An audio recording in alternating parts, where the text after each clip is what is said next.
Well, welcome to the seventh of 9 videos looking at how to plan a traditional project management project. And what we're going to do during this particular video is start looking at that network diagram and how you do the actual scheduling. So oops, that's not the right chart. There's the right chart.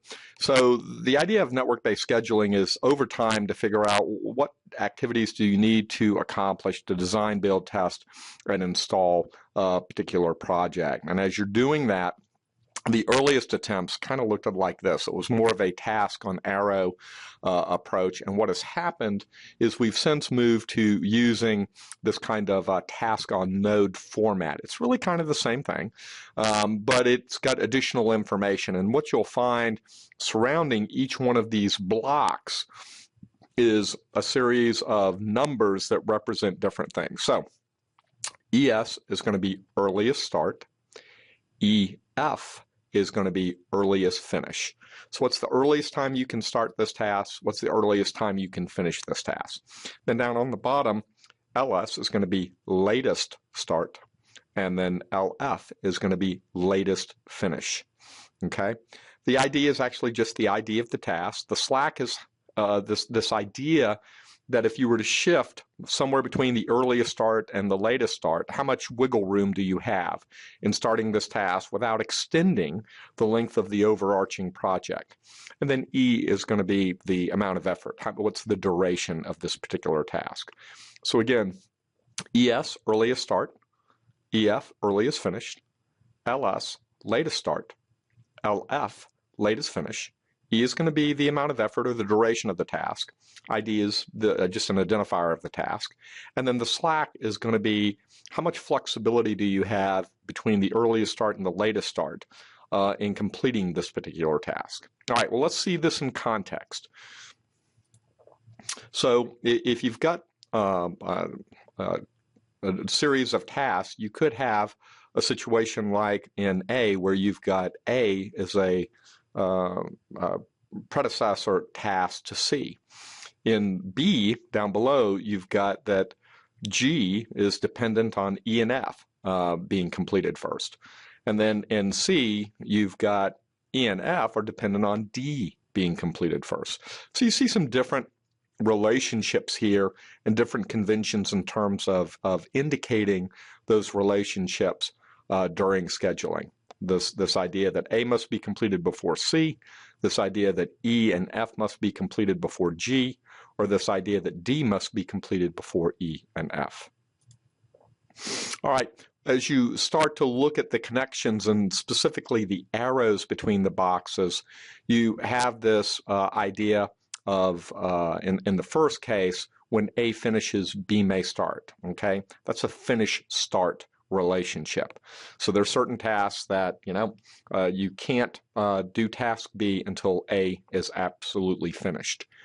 In the second relationship, you see when A finishes, B may finish. Okay, so B cannot finish until A is finished. They're related in that manner. In the third, A and B may start at the same time, but they're linked. When A starts, B may start. And then in the last case, when A starts, B may finish, okay? The one that you'll see the most of is the first one, the finish-start relationship, and it's also the most risk-averse, okay? It's the most conservative of the approaches. But when you get to doing schedule compression, you may move into using some of the other dependency relationships, or it just may be that the other dependency relationships are the more appropriate model for what's actually occurring.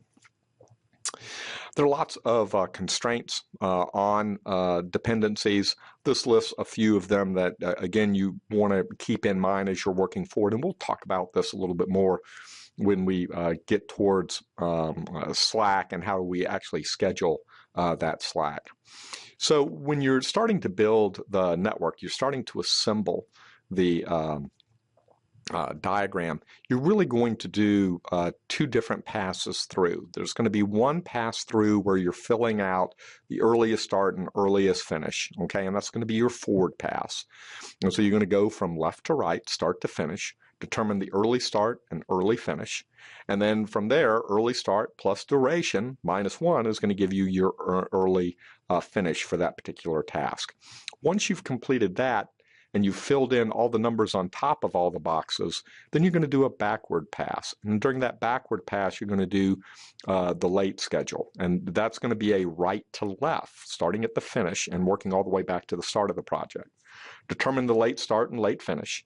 And late finish minus duration plus 1 is going to give you your late start. Okay, so let's look at that for a second.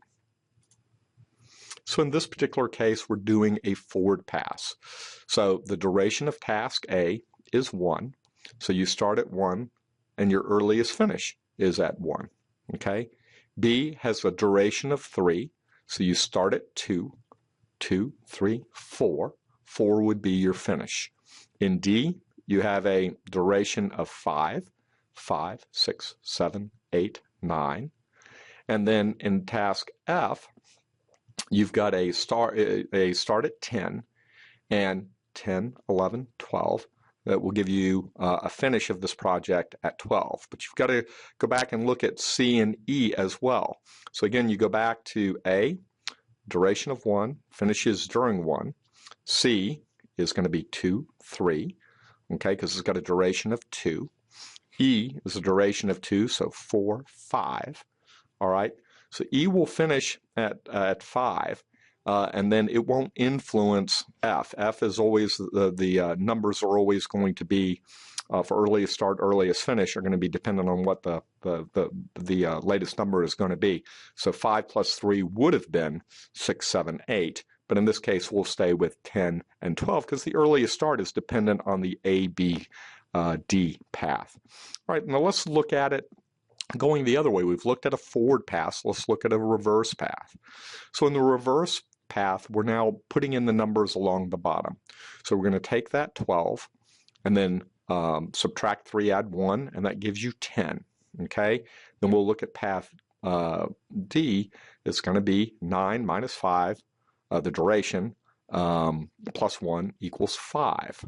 Okay? In task B, 4 minus 3 plus 1 equals 2. In task A, it's going to be 1 minus 1 plus 1 equals 1. Then we have to go back and do E. So we're starting at 10. 10 minus 2 plus 1 equals 9. It gives you that finish there. And then for C, same thing. 4 minus 2 plus 1 is going to give you 3. And so this gives you that forward pass and that backward path. And a couple of things should become apparent on this, and we're actually going to talk about them during the next video.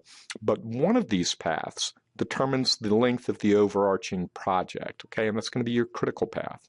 And then the other path, in this particular case, has some slack in it. You actually have some differences between earliest start, earliest finish, latest start, latest finish, that allow you to move some things around if you so desire. But we're going to leave that for another video. All right, well, very good. This brings us to the end of 7 of 9 videos looking at how to plan for a traditional project management project. During this video, we looked at building a network diagram, doing a forward pass, backward path, talked about on each of these nodes the different characteristics, the earliest start, latest start, earliest finish, latest finish, duration of that task, task ID, and at least the concept of slack. And what we're going to do during the next video is look at the critical path and slack in more detail. So keep on studying, keep on learning, and I look forward to seeing you in the next video.